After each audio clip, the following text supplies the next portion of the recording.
Evolucionando en una danza espiral, ascendente, infinita, del caos al orden, de las infinitas posibilidades al ser concreto.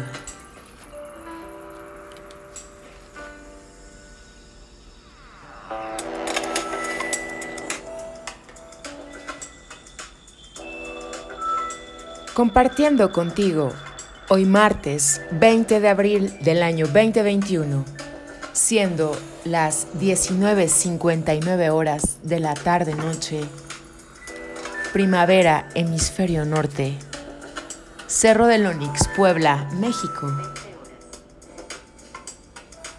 Grabando en vivo. Gracias, caminante, por seguir acompañándonos. Seguimos con el concepto Rosacruz del Cosmos, escrito por Max Heindel, capítulo 12, Evolución de la Tierra.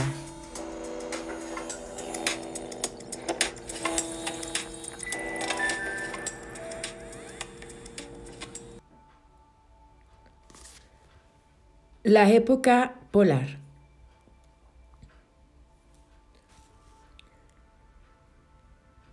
Mientras el material que ahora forma la Tierra era todavía parte del Sol, se encontraba por supuesto en estado ígneo, ardiente.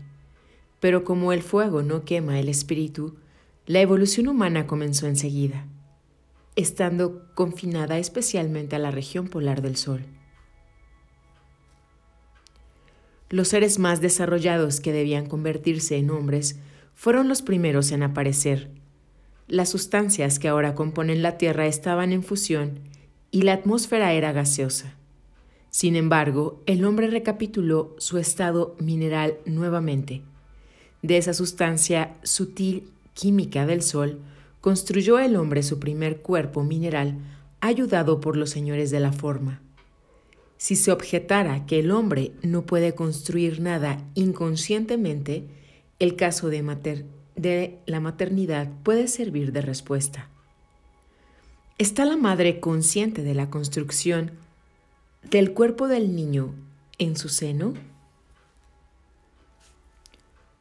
Y sin embargo, nadie se atrevería a decir que no interviene en ella. La única diferencia es que la madre construye el cuerpo para el niño inconscientemente, mientras que el hombre lo construía para sí mismo. El primer cuerpo denso del hombre no se parecía ni remotamente a su actual vehículo tan espléndidamente organizado. Tal perfección ha sido conseguida al cabo de miríadas de años. El primer cuerpo denso era un objeto enorme y pesado con una abertura en la parte superior por el que salía o se proyectaba un órgano.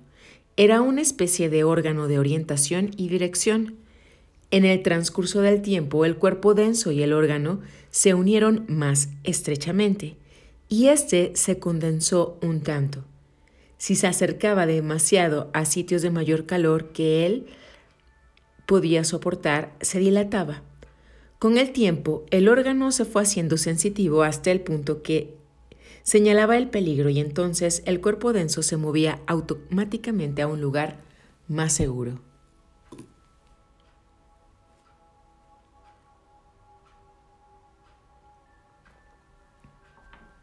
Este órgano ha degenerado ahora en lo que se llama glándula pineal.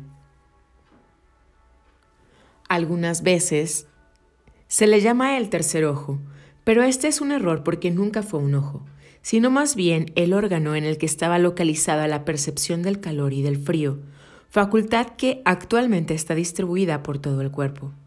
Durante la época polar, dicho sentido estaba localizado en esa forma, así como la visión lo está actualmente en los ojos y el del oído en el órgano del mismo nombre. La extensión del sentido perceptivo de sensación desde aquel tiempo indica la manera como el cuerpo denso total se desarrolla, y llegará un tiempo también en el que cualquier parte del cuerpo podrá percibir todas las cosas. Los sentidos de la vista y del oído se extenderán a todo el cuerpo, como lo está actualmente el tacto. El hombre será entonces todo ojos y oídos. Los sentidos especializados indican limitación. La percepción sensorial de todo cuerpo en comparación será una perfección. En los primeros grados de los que estamos hablando ahora, había una especie de propagación. Aquellas inmensas y abotargadas criaturas se dividían por la mitad, de modo muy semejante a la división de las células, por escisión, pero las porciones separadas no crecían, permaneciendo cada mitad tan grande como la forma original.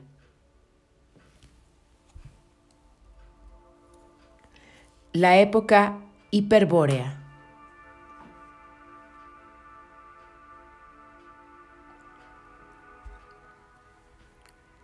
En diferentes puntos del globo incandescente comenzaron a formarse con el transcurso del tiempo costras o islas en medio del mar de fuego. Entonces aparecieron los señores de la forma y los ángeles, la humanidad del período lunar, y envolvieron la forma densa del hombre en un cuerpo vital. Aquellos cuerpos abotargados comenzaron entonces a crecer en tamaño, absorbiendo materiales del exterior por ósmosis, por decirlo así. Cuando se propagaban ya no se dividían en dos mitades, sino en dos partes desiguales. Ambas crecían hasta adquirir el tamaño original del Padre. Como la época polar era realmente una recapitulación del período de Saturno, puede decirse que durante ese tiempo el hombre pasó a través del estado mineral. Tenía el mismo vehículo, el cuerpo denso, y una conciencia semejante a la del estado del trance. Por razones análogas, atravesó el estado vegetal durante la época hiperbórea, pues el hombre tenía entonces un cuerpo denso y uno vital, y una conciencia semejante a la del sueño sin ensueños. El hombre comenzó su evolución en la Tierra después de que Marte fue arrojado de la masa central, y lo que ahora es la Tierra no se había desprendido todavía del Sol, pero al finalizar la época hiperbórica, la incrustación había progresado tanto que se había convertido en un verdadero obstáculo para el progreso de algunos de los más elevados seres solares. El estado incandescente, por otra parte, obstaculizaba la evolución de algunas criaturas de grado inferior, tales como el hombre, que en ese estado necesitaba un mundo más denso para su futuro desarrollo. Por lo tanto, la parte que ahora es la Tierra fue arrojada del Sol al finalizar la época hiperbórica y comenzó a girar en torno del cuerpo de su padre, siguiendo una órbita un tanto distinta de la que ahora sigue. Poco después fueron arrojados Venus y Mercurio por razones análogas. La cristalización siempre comienza en el polo del planeta en el cual el movimiento es lento. La parte solidificada va avanzando gradualmente hacia el ecuador, obedeciendo a la fuerza centrífuga. Si esta fuerza es más fuerte que la tendencia cohesiva, la masa solidificada es arrojada al espacio. Cuando el globo terrestre fue separado de la masa central, incluía la parte que actualmente es nuestra luna. En este gran globo estaba evolucionando la oleada de vida que ahora está pasando a través del reino humano, así como las oleadas de vida que comenzaron su evolución en los periodos solar, lunar y terrestre, y que están evolucionando actualmente a través de los reinos animal, vegetal y mineral. Ya hicimos mención de los rezagados de varios periodos, que en estos últimos tiempos pudieron subir un escalón en la evolución. Había algunos, sin embargo, que no dieron ese paso, no evolucionaban y en consecuencia fueron dejados cada vez más atrás hasta que llegaron a convertirse en un pesado obstáculo e impedimento para los que progresaban y se hizo necesario el expulsarlos para que la evolución de los demás no se retardase. Al principio de la época lemúrica, esos fracasados, nótese que eran fracasados y no meramente rezagados, habían cristalizado la parte de la tierra ocupada por ellos hasta tal punto que esa formaba como una inmensa escoria sobre la tierra blanda e ígnea. Habíanse convertido pues en un obstáculo y una obstrucción, y entonces ellos, junto con la parte de la tierra que habían cristalizado, fueron arrojados al espacio. Esa es la génesis de la luna.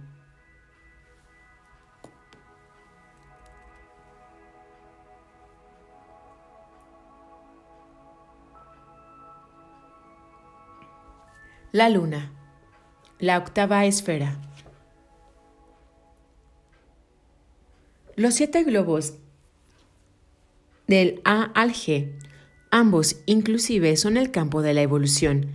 La luna es el campo de la desintegración. Si la Tierra no hubiese sido desprendida del globo original, que ahora es el Sol, la rapidez de la intensidad vibratoria habría disgregado los vehículos humanos. Estos hubieran crecido con una rapidez tal que el crecimiento de los hongos hubiera sido lentísimo en comparación. Hubiera sido viejo antes de tener tiempo para ser joven. Que ese es el efecto de demasiado sol. Se ve en la rapidez con que crece en los trópicos, en los que se alcanza la madurez y la decrepitud antes que en el norte. Por otra parte, si la luna se hubiera quedado con la Tierra, el hombre se habría cristalizado hasta convertirse en una estatua. La separación de la Tierra del Sol, quien ahora envía sus rayos desde una enorme distancia, permite al hombre vivir en un grado de vibración apropiada y desarrollarse lentamente. Las fuerzas lunares le llegan de la distancia necesaria para permitirle construir el cuerpo con densidad conveniente. Pero aun cuando estas últimas fuerzas son activas en la construcción del cuerpo, pueden también ocasionar la muerte si su obra continuada acaba por cristalizar los tejidos orgánicos. El Sol obra sobre el cuerpo vital y es la fuerza que trabaja por la vida y lucha contra las fuerzas lunares que trabajan por la muerte. La época lemúrica. En esta época aparecieron los arcángeles, la humanidad del período solar, y los señores de la mente o la humanidad del período de Saturno. Los señores de la forma que tenían a su cargo el período terrestre ayudaron a aquellas jerarquías. Además ayudaron al hombre a construir su cuerpo de deseos y los señores de la mente les dieron el germen mental a la mayor parte de los adelantados o precursores que formaban la clase 1 de acuerdo con la clasificación del diagrama número 10. Los señores de la forma vivificaron el espíritu humano en todos los rezagados del periodo lunar que habían hecho el progreso necesario en las 3 revoluciones y media que habían transcurrido desde el comienzo del periodo terrestre. Pero en aquel entonces los señores de la mente no pudieron darles el germen mental. En esta forma quedó una gran parte de la humanidad naciente sin ese eslabón de unión entre el triple cuerpo. Los señores de la mente se hicieron cargo de la parte superior del cuerpo de deseos y de la mente germinal, impregnándolos con la cualidad de la personalidad separatista, sin la cual no hubieran podido existir seres separados, contenidos en sí mismos, como los que hoy conocemos. Debemos a los señores de la mente la personalidad individual con todas las posibilidades de experiencia y crecimiento que ella puede proporcionarnos. Este punto marca el nacimiento del individuo.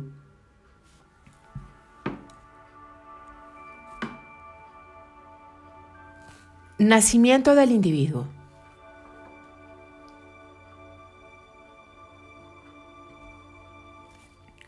El diagrama 1 mostrará el hecho de que la personalidad es la imagen reflejada del espíritu, siendo la mente el espejo o foco.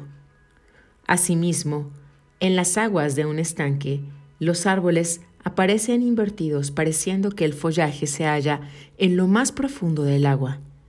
Así también el aspecto más elevado del espíritu, el espíritu divino, encuentra su contraparte en el más inferior de los tres cuerpos, el cuerpo denso, el espíritu inmediato inferior, el cuerpo vital, el tercer espíritu, el espíritu humano y su reflexión, el tercer cuerpo, el de deseos, aparecen más próximos al espejo reflector que es la mente, correspondiendo ésta a la superficie del lago, el medio reflector de nuestra analogía. El espíritu descendió de los mundos superiores durante la involución y por acción concurrente los cuerpos se elevaron en el mismo periodo. El encuentro de estas dos corrientes en el foco o mente es lo que marca el punto en el que nace el individuo, el ser humano, el ego, cuando el espíritu toma posesión de sus vehículos. Véase diagrama 11, tabla de vibraciones. Sin embargo, no debemos imaginarnos que una vez alcanzado esto el hombre llegó a su estado actual de evolución, haciéndose consciente de sí, ser pensante, etc., como lo es hoy. Antes de que alcanzara este punto, tuvo que recorrer un largo y pesado camino, porque en ese entonces los órganos estaban en su estado más rudimentario y no había cerebro alguno que pudiera emplearse como medio de expresión. De aquí que la conciencia fuera entonces lo más pequeña imaginable. En una palabra, el hombre de aquel entonces estaba lejos de ser tan inteligente como nuestros animales actuales. El primer paso hacia el mejoramiento fue la construcción del cerebro para usarlo como instrumento de la mente en el mundo físico, y esto se realizó separando a la humanidad en sexos.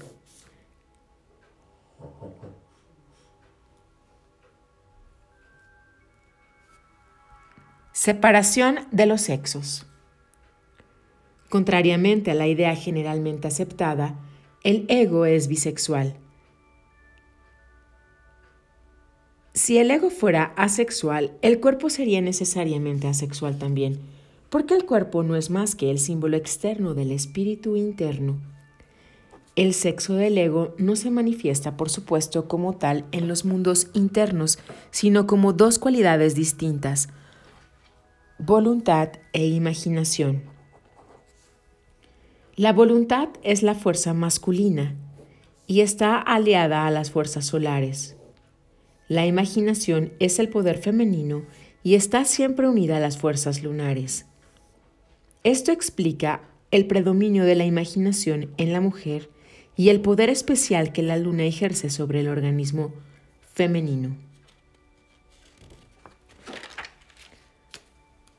Cuando la materia con que se formaron después la Tierra y la Luna era todavía parte del Sol, el cuerpo del hombre naciente era aún plástico y las fuerzas de la parte que después se convirtió en Sol y las de la parte que ahora es la Luna obraban fácilmente en todos los cuerpos, así que el hombre de la época hiperbórea era hermafrodita, capaz de producir otro ser de sí mismo sin la intervención de ningún otro.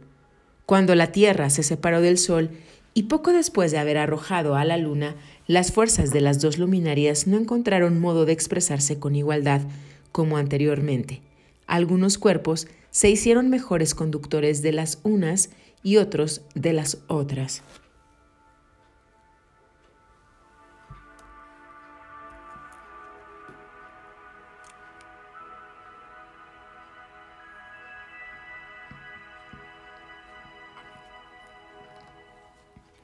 Influencia de Marte. En la parte del período terrestre que precedió a la separación de los sexos durante las 3 revoluciones y media que tuvieron lugar entre la diferenciación de Marte y el comienzo de la época lemúrica, Marte viajaba Ay, lo siento. Marte viajaba siguiendo una órbita distinta de la que ahora sigue, y su aura, esa parte de los vehículos útiles que se extiende más allá del planeta denso, compenetró el cuerpo del planeta central y polarizó el hierro que en él había. Como el hierro es esencial para la producción de sangre roja y caliente, todas las criaturas eran de sangre fría, o mejor dicho, la parte fluídica de sus cuerpos tenía la misma temperatura que la atmósfera que las rodeaba.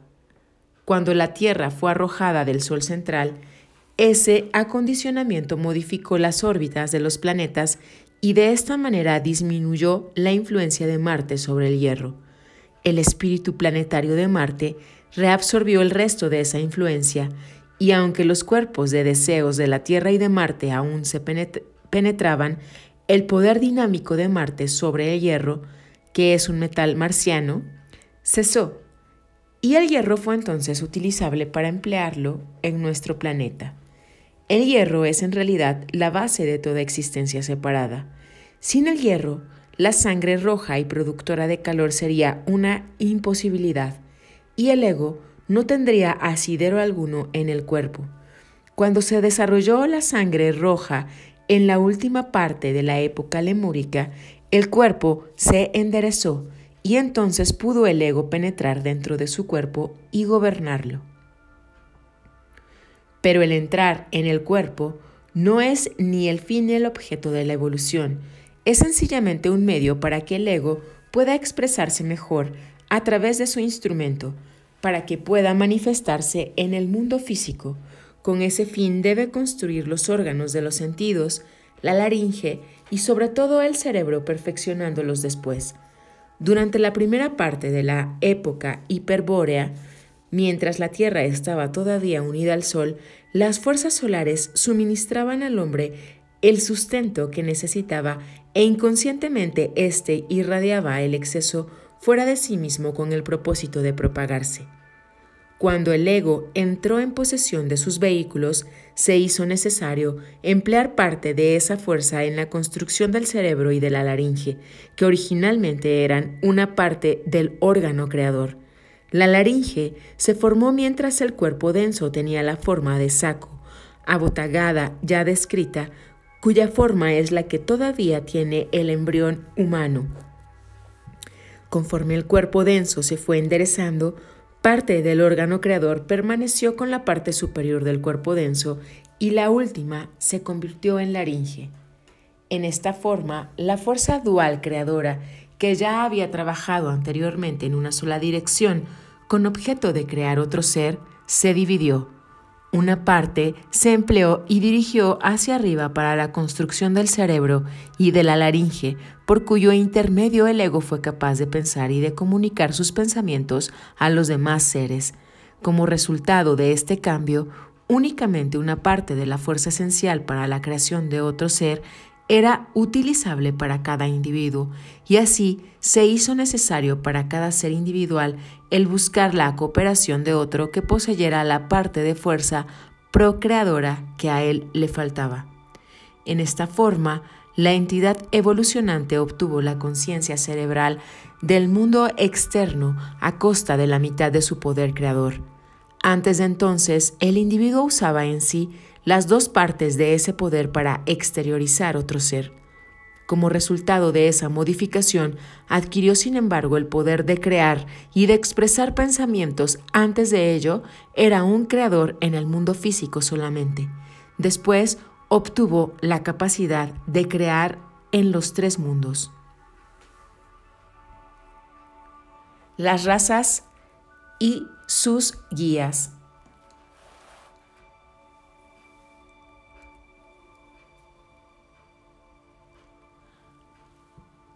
Antes de entrar a considerar en detalle la evolución de los lemures, será conveniente dar un vistazo general a las razas y sus guías. Algunas obras muy estimables sobre ocultismo que han traído al público las enseñanzas de la sabiduría oriental contienen, sin embargo, ciertos errores debido a haber interpretado mal las enseñanzas los que tuvieron la felicidad de recibirlas. Todos los libros no escritos directamente por los hermanos mayores están sujetos a tales errores. Considerando las muchas y extremadas complicaciones del asunto, lo maravilloso no es que se cometan errores, sino que se cometan con tal poca frecuencia. Por lo tanto, el autor no tiene la menor intención de criticar, reconociendo que más numerosos y más graves errores pueden haberse deslizado en esta obra, debido a su concepción errónea de la enseñanza. Simplemente indica el autor en los siguientes párrafos lo que ha recibido, lo que muestra cómo pueden conciliarse las diferentes y aparentemente contradictorias enseñanzas de obras tan valiosas como la Doctrina Secreta de H. P. Blavatsky y el Budismo Esotérico de A. P. Sinet.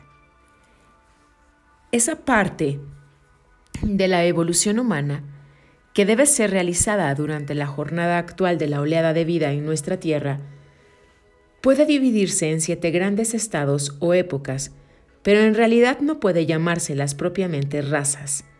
Nada a lo que propiamente pueda aplicarse ese nombre apareció hasta el final de la época lemúrica. Desde aquel entonces, diferentes razas se sucedieron las unas a las otras a través de las épocas Atlante y Aria y se extenderán ligeramente en la gran sexta época. El número total de razas pasadas, presentes y futuras en nuestro esquema evolutivo es 16, una al final de la época lemúrica, 7 durante la época Atlante, 7 más en nuestra actual época Aria y otra más al comenzar la sexta época. Después de ella no habrá nada que pueda denominarse propiamente raza.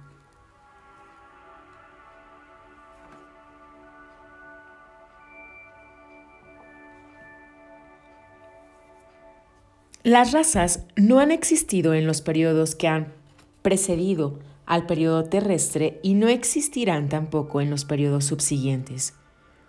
Únicamente aquí, en el nadir de la materialidad, pueden existir tan grandes diferencias entre hombre y hombre como para producir distinciones de razas.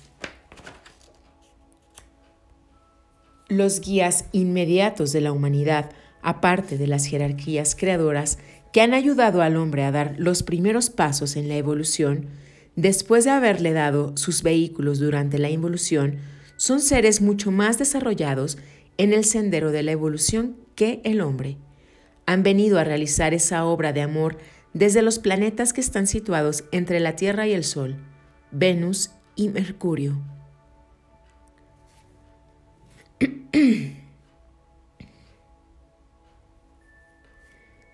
Los seres que habitan Venus y Mercurio no están tan avanzados como aquellos cuyo actual campo de evolución es el Sol, pero están mucho más desarrollados que nuestra humanidad. Por lo tanto, aquellos permanecieron durante algún tiempo más en la masa central que los habitantes de la Tierra, pero en cierto punto de su desarrollo necesitaron campos de evolución separados y en consecuencia fueron arrojados sucesivamente esos 2 planetas, Venus primero y después Mercurio, y cada uno quedó en la proximidad necesaria para asegurar la intensidad vibratoria conveniente a su evolución. Los habitantes de Mercurio son los más avanzados y por lo tanto están más próximos al Sol. Algunos de los habitantes de cada planeta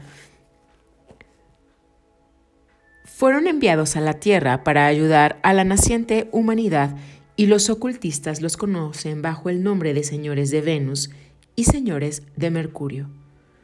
Los señores de Venus fueron los guías de la masa de nuestro pueblo. Eran seres inferiores de la evolución de Venus los que aparecieron entre los hombres y fueron reconocidos como mensajeros de los dioses. Para el bien de la humanidad, se prestaron a guiarla y conducirla, grado por grado. No hubo rebelión alguna contra su autoridad, porque el hombre no había desarrollado aún voluntad independiente, con objeto de llevarlo hasta el grado en que pudiera manifestarse su voluntad y juicio. Lo guiaron hasta que el hombre se capacitara para guiarse a sí mismo. Se reconoció que estos mensajeros eran iguales a los dioses, se les reverenciaba profundamente y sus órdenes eran obedecidas sin discusión. Cuando bajo la dirección de esos seres llegó la humanidad a cierto grado de progreso, los más avanzados fueron colocados bajo la dirección de los señores de Mercurio, quienes los iniciaron en las verdades más elevadas, con el propósito de convertirlos en guías o caudillos del pueblo.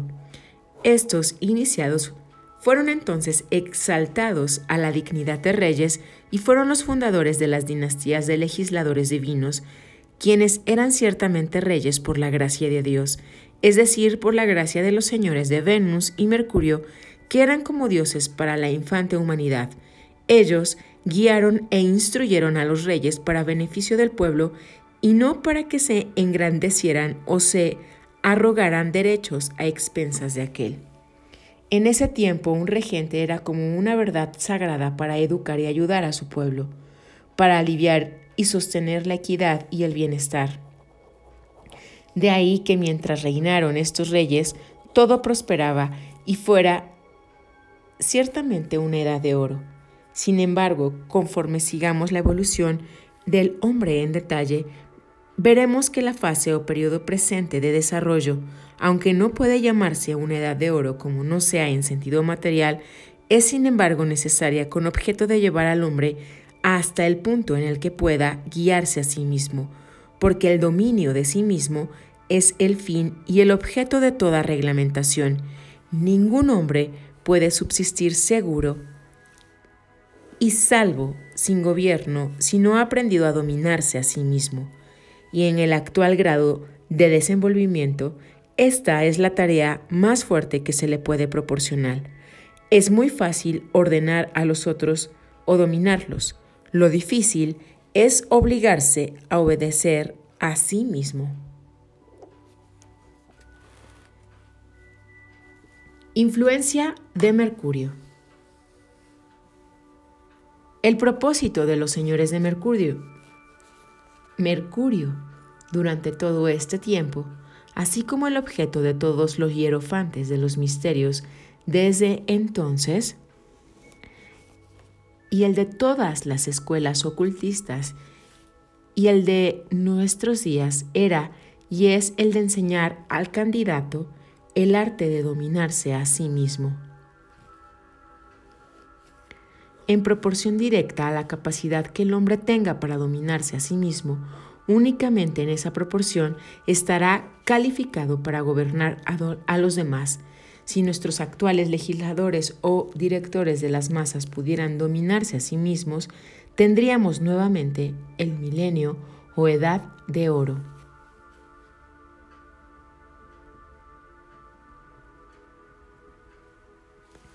Así como los señores de Venus obraron sobre las masas de edades antiquísimas, así también los señores de Mercurio estaban trabajando actualmente sobre el individuo, capacitándolo para el dominio de sí mismo e incidentalmente, solo, no principalmente, para el dominio de los demás. Este trabajo de su parte no es más que el principio de lo que será una influencia mercurial creciente durante el resto de las 3 revoluciones y media que quedan en el periodo terrestre. Durante las 3 revoluciones y media primeras, Marte hizo su obra polarizando el hierro, previniendo la formación de la sangre roja y obstaculizando la entrada del ego en el cuerpo, hasta que este último hubiera adquirido el conveniente grado de desenvolvimiento. Durante las últimas 3 revoluciones y media, Mercurio obrará con objeto de librar al ego de sus vehículos más densos por medio de la iniciación. Incidentalmente puede notarse que así como Marte polarizó el hierro, así también Mercurio ha polarizado el metal que lleva su nombre, y la obra de ese metal mostrará muy bien esa tendencia de sacar al espíritu del cuerpo, de librar al primero del segundo. Esa terrible enfermedad, la sífilis, es un ejemplo del estado en que se encuentra el ego emparedado en demasiada extensión en su cuerpo. Mercurio suficiente destruye ese estado, hace perder la adherencia del cuerpo sobre el espíritu o ego y permite al último la relativa libertad de que goza en las personas normales. Pero por otra parte, una dosis exagerada de mercurio causa la parálisis por libertar al hombre demasiado del cuerpo denso impropiamente.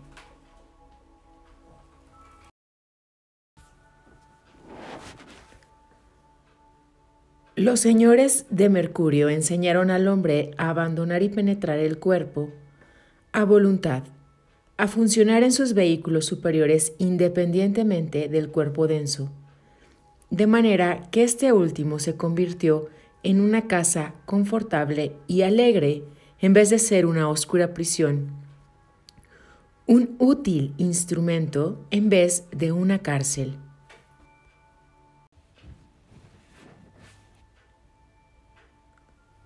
Por lo tanto, la ciencia oculta habla del periodo terrestre como Marte-Mercurio y en realidad puede decirse en verdad que hemos estado en Marte y que vamos hacia Mercurio, según se dice en una de las obras ocultistas mencionada anteriormente. Es también cierto, sin embargo, que nunca hemos habitado en el planeta Marte, ni estamos viviendo ahora en la Tierra para ir a revivir en el futuro al planeta Mercurio, como otra de las obras mencionadas indica, con la intención de corregir un error de la primera. Estando Mercurio actualmente postergado, ejerce muy poca influencia sobre nosotros, pero está emergiendo del periodo de reposo planetario. Y conforme vaya pasando el tiempo, su influencia se irá haciendo más y más evidente como factor de nuestra evolución. Las razas venideras obtendrán mucha ayuda de los mercurianos y los pueblos que las sigan en épocas y revoluciones posteriores obtendrán aún más. La raza lemúrica. Nos encontramos ahora en condiciones de comprender las indicaciones que siguen referentes a las entidades humanas que vivieron en la última parte de la época lemúrica, a quienes podemos llamar la raza lemúrica. La atmósfera de la Lemuria era todavía muy densa, un tanto parecida a la niebla ígnea del periodo lunar, pero más densa.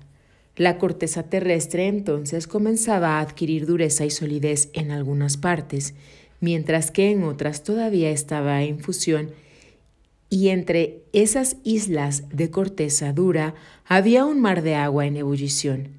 Erupciones volcánicas y cataclismos marcaron el tiempo en el que los fuegos ardientes luchaban contra la formación de la corteza que los rodeaba y que los iba aprisionando, y sobre las partes más duras y relativamente frías vivió el hombre rodeado por bosques gigantescos y por animales de enorme tamaño.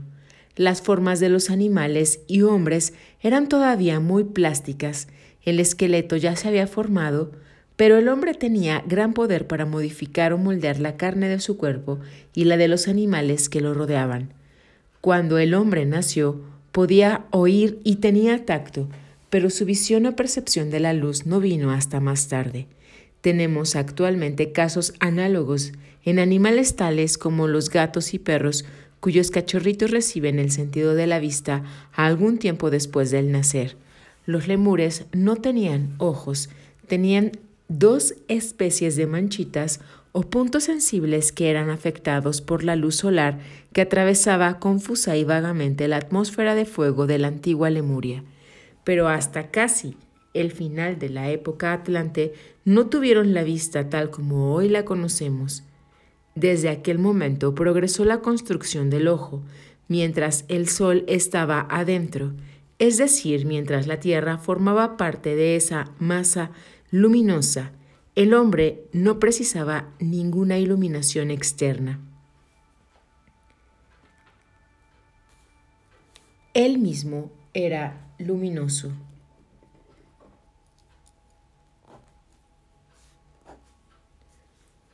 Pero cuando la tierra oscura fue separada del sol, se hizo necesario el poder que pudiera percibir la luz y por lo tanto, al llegar sus rayos hasta el hombre, éste los percibía. La naturaleza construyó el ojo como perceptor de luz únicamente en respuesta a la función ya existente, cuyo caso es invariable según lo demostró hábilmente el profesor Huxley. La amiba no tiene estómago y sin embargo digiere. Es toda estómago. La necesidad de digerir el alimento fue la que formó el estómago con el transcurso del tiempo, pero la digestión tuvo antes de que se formara el canal digestivo, y de análoga manera la percepción de la luz produjo los ojos. La luz misma es la que mantiene el ojo y la que lo creó. Donde no hay luz alguna no puede tampoco existir el ojo. En ciertos casos en los que algunos animales han sido metidos en cavernas privándolos de toda luz, los ojos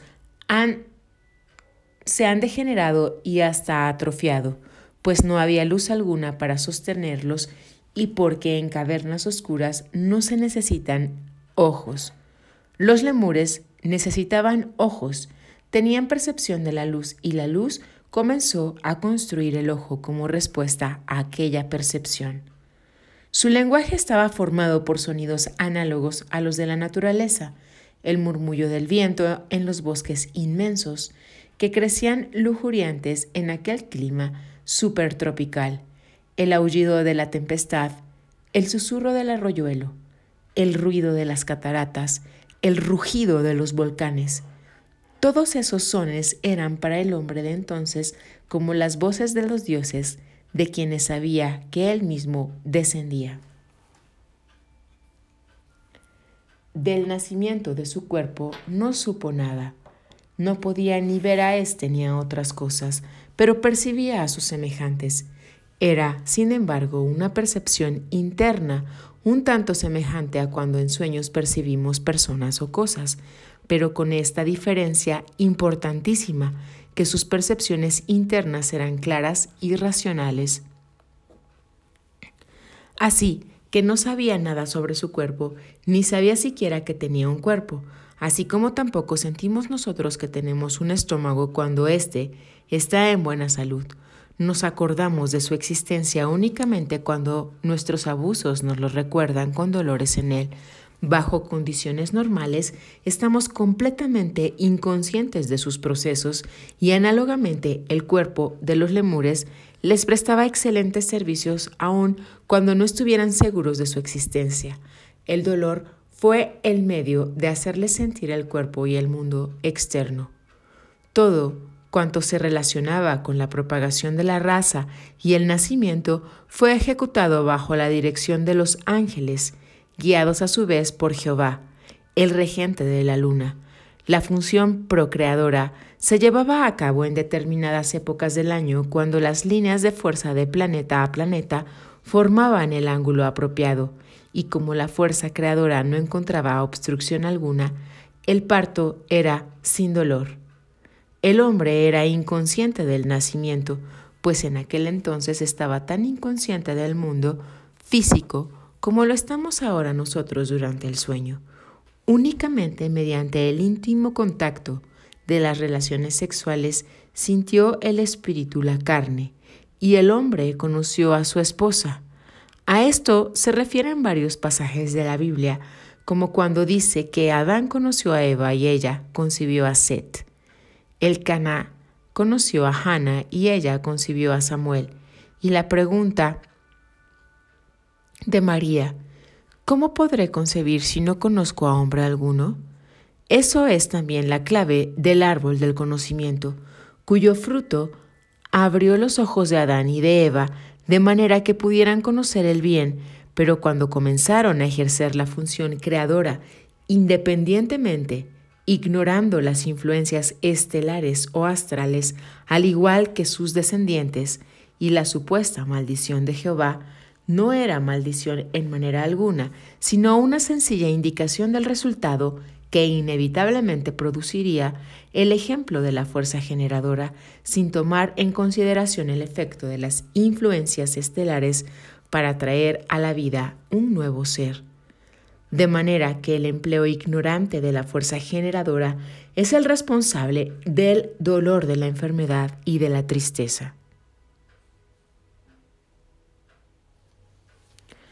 El lemur no conocía la muerte porque cuando en el transcurso de largas edades se inutilizaba su cuerpo, entraba en otro completamente inconsciente del cambio.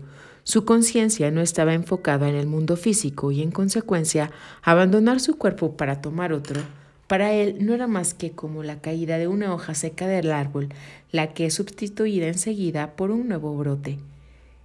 El lenguaje era para los lemures algo santo. No era como el nuestro, un simple arreglo de sonidos.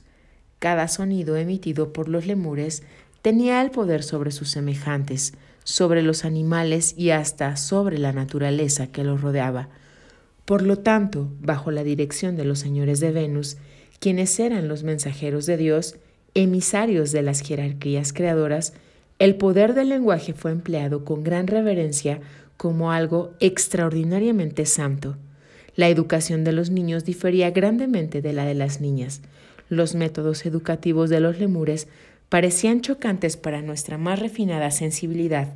Para no herir los sentimientos del lector, únicamente hablaremos del menos cruel de todos ellos.